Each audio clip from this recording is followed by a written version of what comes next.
నమస్తే welcome to MCTV news ముందుగా headlines చూద్దాం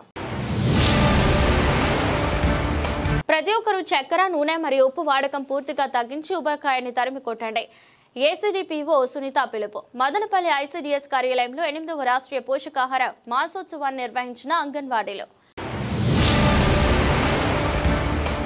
మదనపల్లి మార్కెట్ యార్డ్ ప్రక్షాళన చేసి రైతులకు లబ్ధి చేకూర్చే విధంగా చర్యలు తీసుకుంటానన్న market yard chairman Jangala Sivaram Madanapalle market yard నందు డైరెక్టర్లతో కలిసి పర్యటించిన చైర్మన్ ప్రతి ఒక్కరూ చక్కెర నూనె మరియు ఉప్పు వాడకాన్ని పూర్తిగా తగ్గించి ఉబకాయాన్ని తరిమి కొట్టాలని ఏసీడీపీఓ సునీత కోరారు నేడు ప్రాజెక్టు స్థాయిలో 8వ రాష్ట్రీయ పోషకాహార మాసోత్సవాన్ని మదనపల్లి సిడిపిఓ కార్యాలయం నందు నిర్వహించారు ఈ సందర్భంగా ఏసీడీపీఓ సునీత మాట్లాడుతూ ప్రతి ఒక్కరూ చక్కెర నూనె మరియు ఉప్పు వాడకం పూర్తిగా తగ్గించి ఉబకాయాన్ని తరిమి కొట్టాలని మరియు పురుషుల భాగస్వామ్యం ఉండాలని సూచించారు ఎంపీడీఓ తాజ్ మస్రూరావు మాట్లాడుతూ పల్లె మరియు పట్టణ ప్రాంతాల్లో తల్లులు ప్యాకెట్లలో ఉండే చిరుతిండ్లు పిల్లలకు తినిపించడం పూర్తిగా ఆపివేయాలన్నారు లలితమ్మ మాట్లాడుతూ 6 నెలల నుండి 2 సంవత్సరాల పిల్లలకు ఇంట్లో వండిన ఆహార పదార్థాలను మాత్రమే తినిపించాలన్నారు గర్భవతులకు శ్రీమంతాలు మరియు చిన్నారులకు అన్న ప్రసవాలు చేయించడం జరిగిందన్నారు సూపర్వైజర్లు శ్వేత కళావతి పోషకాహార ప్రదర్శనశాల గురించి తల్లులకు మరియు అధికారులకు తెలిపారు కార్యక్రమంలో అంగన్వాడీ కార్యకర్తలు హాజరయ్యారు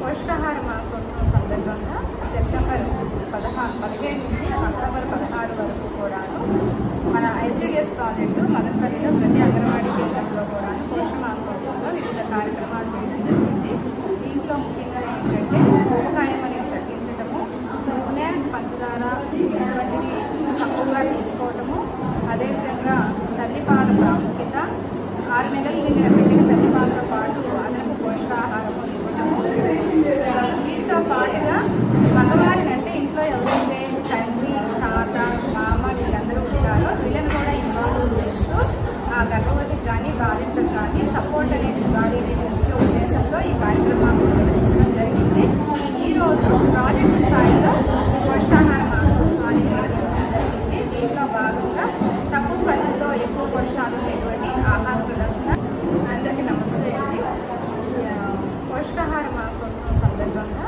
సెప్టెంబర్ 15 నుంచి అక్టోబర్ 16 వరకు కూడాను మన ఐసీడీఎస్ ప్రాజెక్టు మదనపల్లిలో ప్రతి అంగన్వాడీ కేంద్రంలో కూడాను పోషణ మాసోత్సవంలో వివిధ కార్యక్రమాలు చేయడం జరిగింది దీంట్లో ముఖ్యంగా ఏంటంటే ఉబకాయం అనేది తగ్గించటము నూనె 8వ రాష్ట్రీయ పోషకాహార మాసోత్సవం సందర్భంగా మనము గత నెల సెప్టెంబర్ 16వ తేదీ నుంచి 17వ తేదీ నుంచి ఈ కార్యక్రమాన్ని ప్రతి అంగన్వాడీ కేంద్రంలోనూ ప్రతిరోజు ఒక్కొక్క యాక్టివిటీ చేయిస్తూ సక్సెస్ఫుల్గా జరిపాము ఈరోజు ప్రాజెక్ట్ స్థాయిలో ఈ ప్రోగ్రామ్ని బాగా జయప్రదం చేశాము ముఖ్యంగా ఈ పోషకాహార మాసోత్సవంలో చెప్పడం ఏమి అంటే మనము ఊబకాయం తగ్గించాలి ఈ ఊబకాయం తగ్గించడానికి చక్కెర నూనె మరియు ఉప్పును మనము పూర్తిగా అవాయిడ్ చేయాలని చెప్పేదే ఇక్కడ మన కాన్సెప్ట్ అట్లనే భర్తలను తర్వాత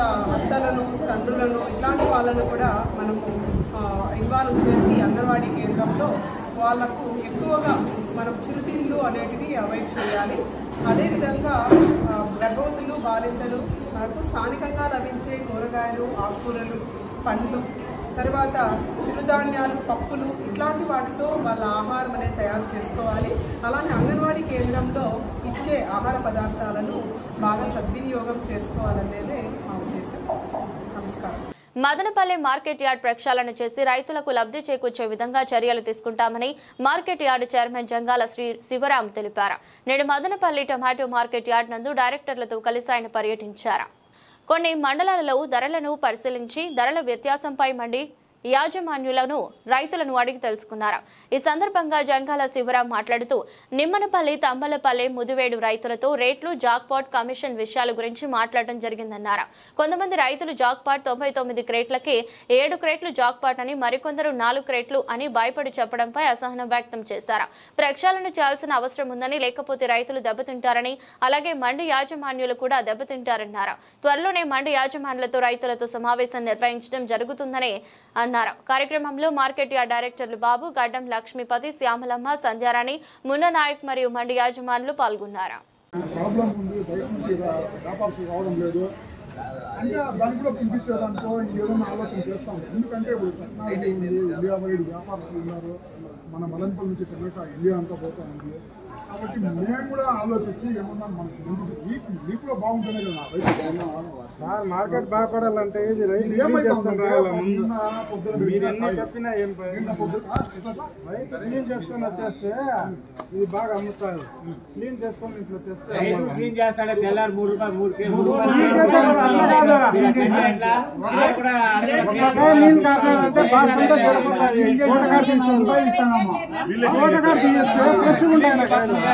सुपर मार्केट जाने का माल जाता ये सुपर मार्केट जाता है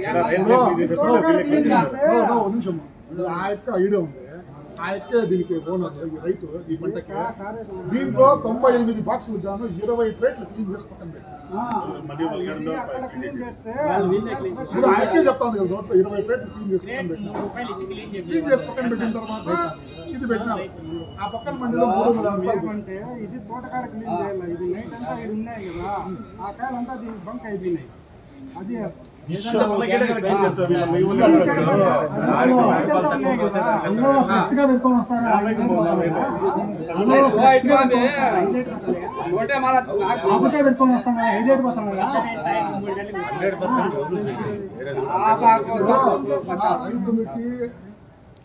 సమన్వయం ఉండదు. 250 క్లాస్ భయపడిపోయి బాధపడుతుంది.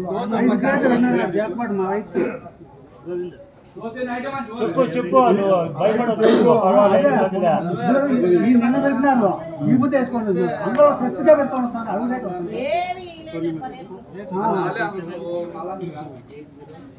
ఏంది మండీలు మదనపల్లి మార్కెట్ అంటే ఇండియా అంతా ఏషియాలో పెద్దది. వీళ్ళేమో అవసరం పడాలని చూస్తున్నారు. ఈ వ్యాపారస్తులు వాడ చూడదు. పూచిపడిన డబ్బులు కట్టినా తనను వేధింపులకు గురి చేస్తున్నారని ఓ హిజ్రా ఆవేదన వ్యక్తం చేశారు. నేడు మదనపల్లి ప్రెస్ క్లబ్ నందు విలేకరుల సమావేశాన్ని నిర్వహించారు. పట్టణంలోని గౌతమి నగర్ కు చెందిన స్వాతి అనే హిజ్రా చిట్టీల వ్యాపారం చేసేవారు. ఆమె స్నేహితురాలు చంద్రకళ 5 ఏళ్ల కిందట ముజీబ్ నగర్ కు చెందిన వడ్డీ వ్యాపారి డమరేశ్వర్ ఆయన భార్య స్వర్ణలత వద్ద 30 లక్షల రూపాయల వరకు వడ్డీకి అప్పు తీసుకున్నారు. వడ్డీ అసలు కట్టలేక చంద్రకళ ఐపీ పెట్టారు. చంద్రకళకు పూచీగా ఉన్న స్వాతిని డబ్బులు కట్టాలని వడ్డీ వ్యాపారులు నిలదీశారు. దీంతో 4 ఏళ్ల పాటు వడ్డీ వ్యాపారులకు 31 లక్షలు ఫోన్ పే ద్వారా 23 లక్షల నగదు 8 లక్షల ఖాతాకు జమ చేసినట్లు చెబుతున్నారు. దీంతో పాటు స్వాతికి చెందిన 600 గ్రాముల బంగారం, ఇంటి పత్రాలను కూడా డమరేశ్వర్ దంపతులు తీసుకున్నారని ఆరోపిస్తున్నారు. వాటిని తిరిగి ఇవ్వకుండా పోవడంతో పోలీసులకు ఫిర్యాదు చేశారు. వారు పట్టించుకోకపోవడంతో ఆత్మహత్య చేసుకునేందుకు రైల్వే స్టేషన్ కు వెళ్లారు. విషయం తెలుసుకున్న స్థానికులు ఆమెను తీసుకొచ్చారు. ఈ నెల 11న అస్టేట్ వద్ద స్వాతిపై డమరేశ్వర్ ఆయన భార్య దాడి చేశారు. దీనిపై కూడా ఫిర్యాదు చేస్తే డమరేశ్వర్ కు ఉన్న పలుకుబడితో కేసు లేకుండా చేస్తున్నారని ఆరోపించారు. తనకు న్యాయం చేయకుంటే ఆత్మహత్య చేసుకుంటానని తెలిపారు. నేను మదనపల్లిలో చీకులగుట్టలో రామారావు కంపెనీలో ఉంటాను, చేసేసుకుంటాను. నా పేరు స్వాతి. నేను ఒక హిజ్రాని. నేను చీరలు అమ్ముకుంటూ, మిషన్ కుట్టుకుంటూ, ఏదో చిన్న చిన్న చీటీలు వేసుకుంటూ నా బ్రతుకు జీవనాధారం నేను చేస్తూ ఉంటాను. అక్కడ అలా ఉంటుండగా 2021 నుంచి నవంబర్ నెలలో నాకు దేశగిరి డమరేశ్వర్, స్వర్ణలత అనే ఒక ఫ్యామిలీతో పరిచయం ఏర్పడింది చీటీల పరంగానే. అలా అయిన తర్వాత వాళ్ళు నాతో చాలా సన్నిహితంగా ఉంటూ ఒక ఫ్రెండ్, ఒక బాండ్ మాదిరి. ఎందుకంటే నేను ఒక ఇండివిజువల్ పర్సన్, నేను ఒంటరిగా ఉంటాను, నేను గ్రూప్లో గట్టా ఉంటాను. ఇదిగో వీళ్ళిద్దరు నా కూతురు, నేను అడాప్ట్ చేసుకున్నాను. ఆ సమయంలో అలా అక్కడ ఉంటుండగా వీళ్ళు నాకు పరిచయం అయ్యారు స్నేహపూర్వకంగా. అన్న వదిన అంటూ నన్ను దగ్గరికి తీసుకుని అప్పటి నుండి నీకు మేమున్నా, నీకు ఎలాంటి భయం లేదు, నన్ను ఒక ట్రాప్ మాదిరిగా చేసి 2021 నుంచి ఈ రోజు వరకు ఇది ఎవిడెన్స్లో ఉన్న అమౌంట్ మాత్రమే, మేము నీకు న్యాయం చేస్తాము, మా దగ్గర దాచుకో అంటూ నా సేవింగ్స్, నా గోల్డ్ వచ్చి ఒక 600 గ్రాములు అమౌంట్ పరంగా ఫోన్పే ద్వారా వచ్చి వాళ్ళ భార్య ప్రతిదీ నేను వేసిందే ఉంటుంది. ఒకవేళ లావాదేవీలు అంటూ ఉన్నాక అటు నుంచి ఇటు రావాలి, ఇటు నుంచి అటు వెళ్ళాలి. అలా కాకుండా కేవలం ఫోన్పే ద్వారానే వెళ్ళిన అమౌంట్ 34 లక్షలు, ఆన్లైన్ పేమెంట్ చూసుకుని వచ్చి 8 లక్షలు. ఇలా అమౌంట్ పరంగా తీసుకున్నది చూపించేది మాత్రమే 42 లక్షలు అండి చూపించగలిగేది. ఇంకా ఆ ఇయర్ నుండి ఇయర్ వరకు నా దగ్గర సుమారుగా 4 కోట్ల వరకు నా దగ్గర నుంచి తీసుకున్నారు డబ్బులు. అక్కడ ఇక్కడ అప్పులు చేయించేశారు నా చేత. నా విలువైన వస్తువులు అంటే బంగారం, నా పిల్లల కోసం మేము తీసుకున్న బంగారం ఉంది సార్, అది కూడా నీకు ఎలాంటి అన్యాయం జరగకుండా మేము చూసుకుంటాం, ఇదిగోండి ఇదే బంగారం వాళ్ళు అకౌంట్లో పెట్టుకున్నారు. ఉన్నాయి సార్, అన్ని ప్రతి ఎవిడెన్స్ ఉన్నాయండి. ఇదిగోండి నేను వేసుకున్న బంగారమే వాళ్ళు పెట్టుకున్నారు, వాళ్ళు పెట్టిన స్లిప్పులు కూడా నా దగ్గర ఉన్నాయి. ప్రతిదీ నా దగ్గర ఎవిడెన్స్తో సైతం ఉన్నా సరే యాక్షన్ తీసుకుంటలేదు, స్పందించట్లేదు. ఇన్ని ఎవిడెన్స్ నా దగ్గర ఉన్నా సరే నా మీద అటాక్ జరిగింది, ఇన్ని ఆధారాలు నా దగ్గర ఉన్నాయని చెప్పి నేను కాలేజ్ దగ్గరికి వెళ్ళి సార్తో మాట్లాడదామని వెళ్ళి నేను వస్తుండగా శనివారం నా మీద అటాక్ చేయబోయినారు సార్. దానికి తగ్గ వీడియో ఫుటేజ్ కూడా నా దగ్గర ఉన్నది. నాకు అన్యాయం చేసిన వాళ్ళు దేశగారి స్వర్ణలత, దేశగారి దమరేశ్వర్, ఆయన కృష్ణారెడ్డి కాలేజీలో క్యాషియర్గా వర్క్ చేస్తున్నారు సార్. అన్న వదిన అని చెప్పేసి నన్ను చేర తీసుకుని ప్రతి పూట నేను కష్టపడిన దాంట్లో నా సేవింగ్స్ వచ్చి నా సేవింగ్స్, నా గోల్డ్, విలువైన డాక్యుమెంట్స్ నేను దాస్తాం, నీకు భయం లేదు, మేము ఉన్నాం కదా, మేము అండగా అన్న వదిలిలా చూసుకుంటాం, అలాగే నా పిల్లల్ని కూడా చేరదీస్తామని చెప్పారని చెప్పి నేను వాళ్ళకి అంతలా దగ్గర అయినాను సార్. ప్రస్తుత వాతావరణ పరిస్థితుల్లో చిన్నపిల్లలకు వ్యాధులు సోకకుండా అప్రమత్తంగా ఉండాలని మదనపల్లి జిల్లా ప్రభుత్వ ఆసుపత్రి చిన్నపిల్లల వైద్యులు డాక్టర్ సురేష్ సూచించారు. నేడు ఆయన తన ఛాంబర్లో ఎంసీటీవీతో మాట్లాడారు. ప్రస్తుతం వాతావరణ మార్పులను దృష్టిలో ఉంచుకుని చిన్నారులను బయట ప్రదేశాల్లో తిప్పవద్దన్నారు. అంటు వ్యాధులు, సీజనల్ వ్యాధులు, దోమల కారణంగా వచ్చే వ్యాధులు చిన్నారులకు సోకే ప్రమాదం ఎక్కువగా ఉన్నందున జాగ్రత్తలు తీసుకోవాలని కోరుతున్నారు. నమస్కారం అండి, నా పేరు డాక్టర్ సురేష్ రెడ్డి. మదనపల్లి గవర్నమెంట్ హాస్పిటల్లో చిన్నపిల్లల వైద్యునిగా పనిచేస్తున్నాను. ముఖ్యంగా ఇప్పుడు మనము ఈ సీజన్లో అంటే వర్షాకాలం, చలికాలం ఉన్న సీజన్లో ఎటువంటి జాగ్రత్తలు తీసుకోవాలి అనే దాని గురించి మనం ముఖ్యంగా మాట్లాడుకుందాము. వర్షాకాలంలో ప్రధానమైన సమస్య ఏంటంటే దోమలు అధికంగా వృద్ధి చెందుతాయి.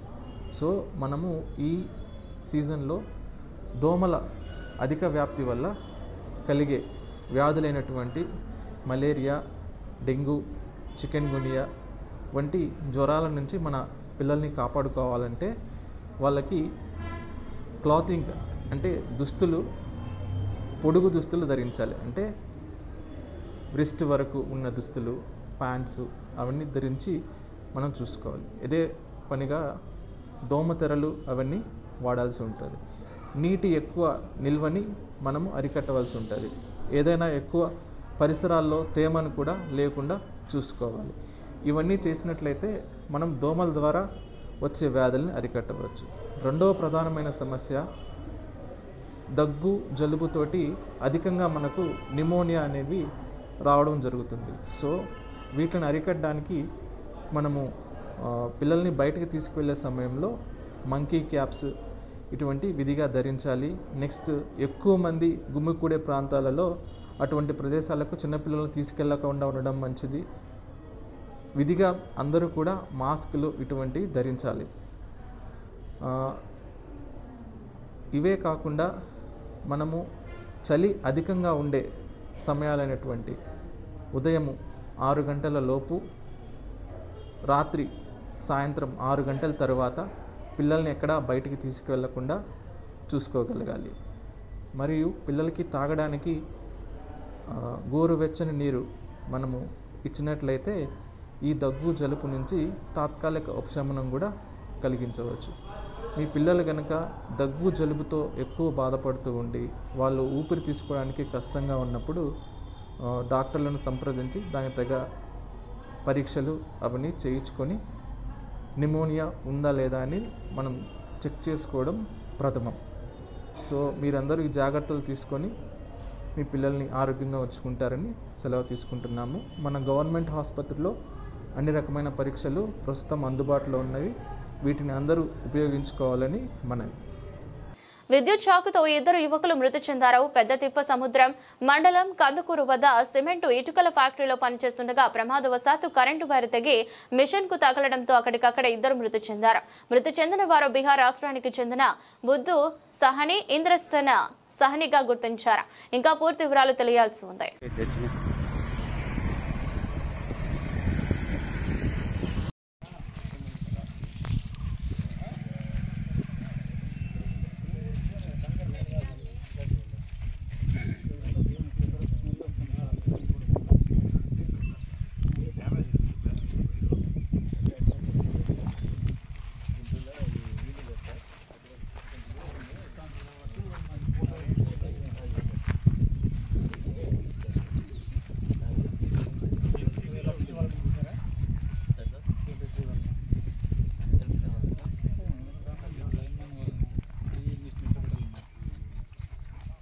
పవర్ చేశారు కదా.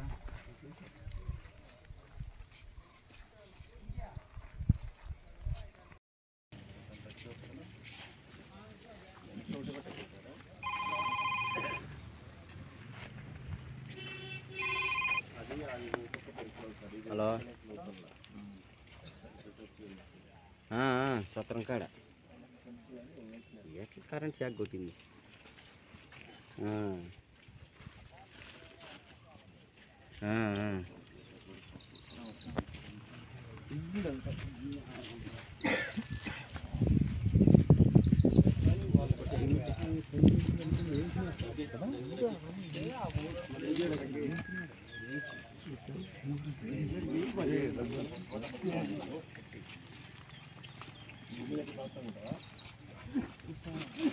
చిత్తూరు జిల్లా నగరి మున్సిపాలిటీ పుదుపేటలో దారుణ హత్య జరిగింది. నగరి మండలంలోని ఎం కొత్తూరు గ్రామంలో ఉన్న చెరువులో మృతదేహాన్ని ముక్కలుగా చేసి పడేశారు. ఇన్సూరెన్స్ డబ్బుల కోసం ముక్కలు ముక్కలుగా నరికి చంపారు.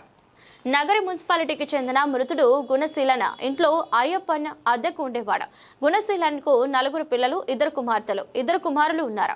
గుణశీలన్ చిన్న కుమారుడు విజయ్ గంగాధరం కుమార్తెను పెళ్లి చేసుకుని 6 నెలలకే ఆత్మహత్య చేసుకున్నాడు.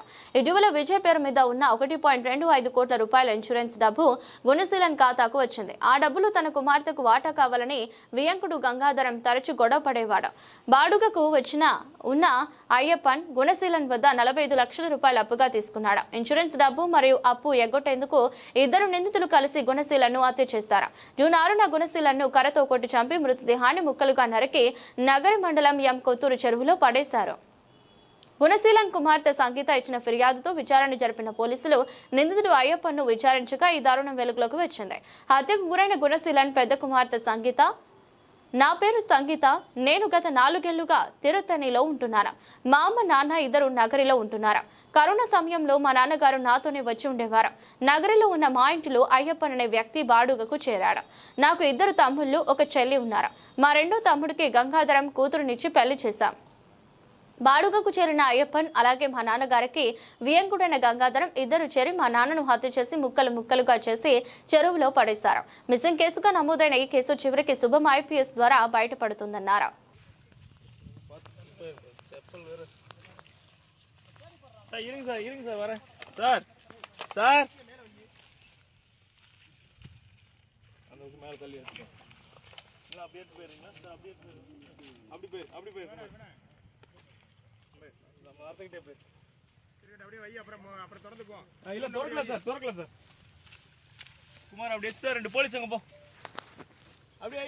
వార్తలు ముగించే ముందు మరోసారి హెడ్లైన్స్.